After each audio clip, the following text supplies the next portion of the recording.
kekasih Tuhan, umat pilihan Allah, sangat senang bisa berjumpa dengan saudara kembali dalam pembelajaran firman di hari ini.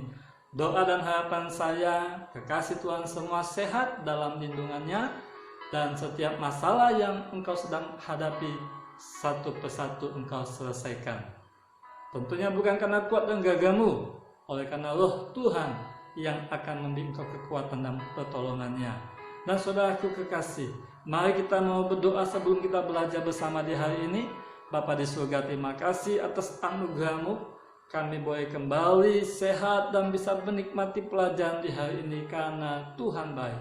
Tolong kami ya Bapa, untuk kami boleh mengenal firman-Mu dan belajar bersama, mengerti rahasia yang ada di dalamnya, agar kami boleh melakukannya dalam kehidupan kami sehari-hari, sampai kami menantikan kedatangan Tuhan kedua kali, iman kami tidak gugur di tengah jalan. Dalam nama Yesus kami berdoa, haleluya, amin. Kasih Tuhan, tema kita hari ini mengenai bersyukur untuk orang-orang yang menyakiti hati kita. Loh, kok bisa ya? Orang membenci kita, orang sudah mengolok kita, mengejek kita, menghina kita sehingga hati kita sakit. Kok kita harus bersyukur? Karena ada maksud Tuhan di dalam semua peristiwa. Allah turut bekerja dalam segala sesuatu untuk mendatangkan kebaikan bagi yang dikasihinya. Kekasih Tuhan, kita bisa belajar bersama di hari ini mengenai satu tokoh yang bernama Hana. Siapakah Hana? Hana adalah maminya Samuel. Siapa Samuel? Samuel adalah nabi yang mengurapi dua raja besar di Israel, yaitu Raja Saul dan Raja Daud. Bagaimana kisahnya? Kok bisa kita mau belajar dari kisah Hana? Karena Hana dikatakan sakit hati oleh karena perbuatan Penina, madunya, atau istri daripada istri kedua daripada suaminya, yaitu Elkana. Kita bisa baca dalam 1 Samuel pasal 1 ayat pertama sampai dengan ayat ke-28.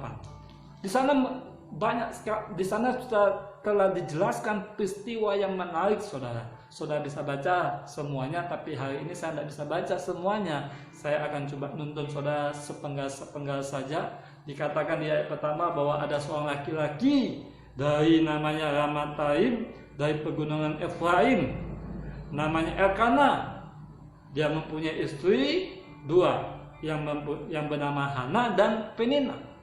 Hana istri pertama, Penina istri kedua.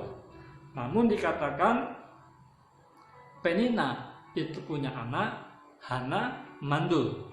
Oke, dan tiap tahun Elkana ini membawa istri-istrinya pergi ke Silo pada waktu itu, ke rumah Allah, di mana Eli menjadi imam dan juga kedua anaknya Hofni dan Pinehas.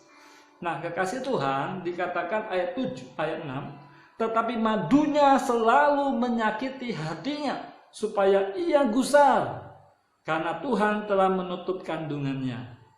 Penina selalu menyakiti hatinya, selalu, terus menerus. Ayat yang ke-7, demikianlah terjadi dari tahun ke tahun. Setiap kali Hana pergi ke rumah Tuhan, Penina menyakiti hati Hana, sehingga ia menangis dan tidak mau makan. Jadi setiap tahun dalam perjalanan, si Penina ngolok-ngolok, ngejekin si Hana, mandula, tak punya anak dan sebagainya, saudara. Hana sangat sedih sampai nangis, bahkan dikatakan tidak mau makan. Sampai suatu waktu mereka akhirnya ke rumah bait Allah, ke rumah Tuhan. Di sana dikatakan ayat 12, ketika perempuan itu terus menerus berdoa di hadapan Tuhan, maka Eli sebagai imam mengamat-ngamati, ya kan, dikatakan mulut perempuan itu, dan karena Hana berkata-kata dalam hatinya dan hanya bibirnya saja bergerak-gerak, tetapi suaranya tidak kedengaran, maka Eli menyangka perempuan itu mabuk. Ingat saudara, saking pedih hatinya Hana, dia berdoa itu tidak lagi bisa bersuara. Berkata-kata dalam hati hanya bibir saja bergerak. Nah, saudara pernah tidak mengalami itu? Engkau berdoa saking pedihnya hatimu, kau tidak lagi bisa ngomong bersuara karena sedih. Sudah sampai air mata berlinang-linang, sakit hati saya. Hana mengalaminya, saudara. Bahkan dikatakan Eli, lihat dia seperti orang mabuk. Tetapi ayat 15 Hana berkata, menjawab, bukan tuanku, aku seorang perempuan yang sangat bersusah hati. Anggur ataupun minuman yang memabukkan tidak ku minum, melainkan aku mencurahkan isi hatiku di hadapan Tuhan. Karena ada pedihnya hati, dia mencurahkan isi hatinya di hadapan Tuhan sampai dia tidak bisa lagi didengar perkataannya. Karena saking pedih hatinya, saudara. Wih, keren, saudara. Tengok lagi ya. Lalu Eli kemudian memberikan jawaban. Ayat 17, pergilah dengan selamat, Allah Israel akan memberikan kepadamu apa yang engkau minta daripadanya. Saudara perhatikan ayat 20. Maka setahun kemudian mengandunglah Hana dan melahirkan seorang anak laki-laki. Ia menamai anak itu Samuel, sebab katanya, aku telah memintanya daripada Tuhan. Kekasih Tuhan, dalam hidup ini seringkali terjadi ada orang-orang di sekitar kita yang menyakiti hati kita dengan perkataannya, dengan perbuatannya, dengan olokannya, dengan ejekannya. Nah, tergantung respon lagi, saudara. Respon saudara. Ketika engkau sakit hati, apakah engkau membalas? Apakah engkau berkata-kata lebih tajam lagi? Apa engkau mengolok-ngolok mereka, bahkan membalasnya lagi? Kalau kita pelajari Alkitab, kita baca kisah ini, Hana tidak dikatakan dia mengolok-ngolok atau dia membalas perbuatan Penina, tetapi dia pedih hati datang ke rumah Tuhan dengan hati yang hancur, berkeluh kesah, sampai suaranya pun tidak kedengar lagi, tangisannya. Dan Tuhan langsung merespon.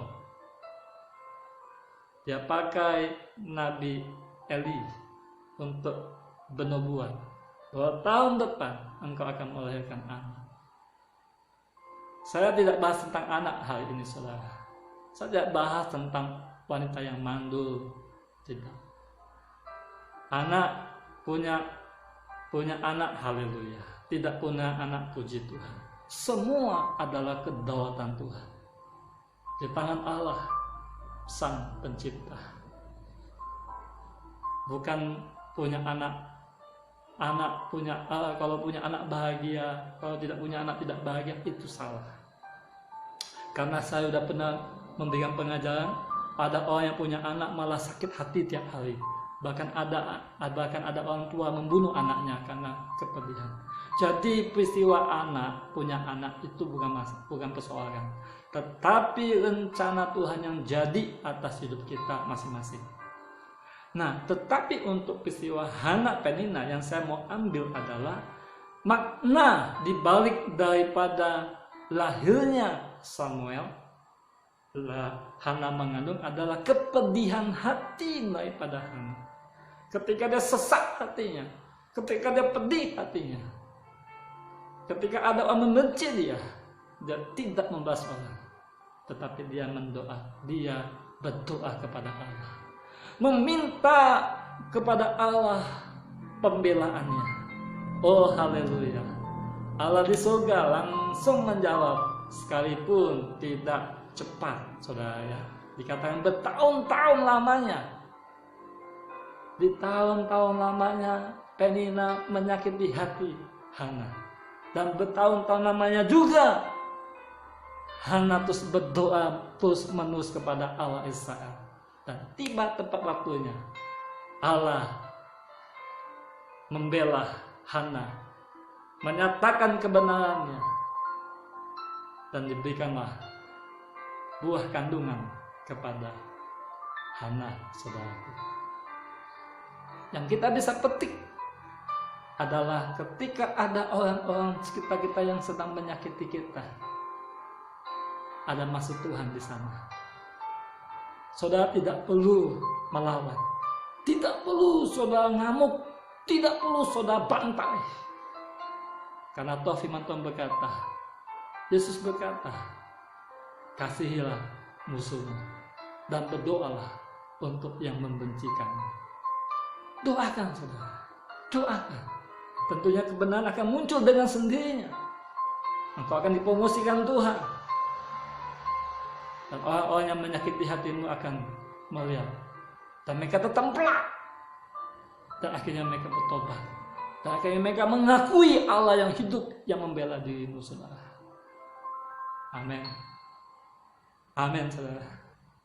Ketika engkau ada orang yang menyakiti hatimu, bersyukurlah. Karena saat itu Tuhan minta engkau lebih dekat kepadanya. Berseru, memohon. Jangan salah respon. Waktu ada orang menyakiti hatimu, datang kepada, periksa hidupmu. Kalau memang engkau salah, Tuhan ampuni aku salah, sehingga dia menyakitiku. Karena perbuatanku, saudara rendahkan hatimu. Datang kepada orang tersebut, meminta maaf karena engkau memang salah. Tetapi engkau sudah berkenan di hati Tuhan, melakukan firman Tuhan, tapi dia menyakiti hatimu. Ini dia tugasmu, berdoa, meminta belas kasihan Tuhan. Nyatakanlah Tuhan pembelaanmu dalam hidupmu. Dan tentu saja Allah tidak tinggal diam. Karena barang siapa yang mengganggu biji matanya, dia akan langsung berhadapan dengan Allah yang hidup. Amin. Saudara, pegang semua janji Tuhan. Ingat sekali lagi, bila kita atau saudara dan saya dibenci, ada orang membenci kita dengan perkataan, dengan apapun itu, saudara, jangan salah respon. Bawa dalam doa, bahkan doa seperti Hana, doa, nangis, sampai tidak terdengar suara lagi, hanya bibir saja. Allah di surga memperhatikan setiap doa kita. Tuhan Yesus memberkati. Kita berdoa. Bapa yang baik, terima kasih. Hari ini hari yang luar biasa. Terima kasih buat penerangan firman di hari ini, Tuhan. Mampukan setiap anak-anak-mu hari ini yang sudah mendengarkan firman. Dan jika ada hari ini dalam posisi yang tersakiti hatinya, terzolimi, sehingga sangat menderita, susah hati seperti Hana, Tuhan bantulah anak-anak-mu untuk tetap mempunyai respon yang baik. Berdoa, berseru kepada Tuhan, meminta penghakiman yang daripada Tuhan. Di dalam nama Yesus berdoa, Tuhan. Haleluya. Berdoa untuk kekasih Tuhan yang hari mendengarkan firman, yang sedang sakit, dalam nama Yesus, oleh bilu darah Yesus, sentuhlah Tuhan bagian tubuh yang sakit, sembuhkan dalam nama Yesus. Karena kuasa-Mu tidak berubah dahulu, hari ini kan sampai selama-lamanya. Demikian untuk anak-anak-Mu yang masalah, Tuhan, masalah keluarga, masalah Tuhan keuangan, masalah pekerjaan, Tuhan tolong, Tuhan bantu dan Tuhan bebaskan. Dalam nama Yesus berdoa. Haleluya. Amin. Bagi saudaraku hari ini yang telah mendengarkan firman dan engkau diberkati, saudara bisa sharingkan video ini kepada saudara seimanmu, keluarga-keluarga yang kau kasihi, agar mereka mempunyai berkat yang sama seperti engkau alami. Dan semakin hari kita masing-masing berakar, bertumbuh dan berbuah, buah yang lebat, buah yang manis, agar nama Bapa dipermuliakan dan kerajaannya diperbesar dalam dunia ini. Tuhan Yesus memberkati.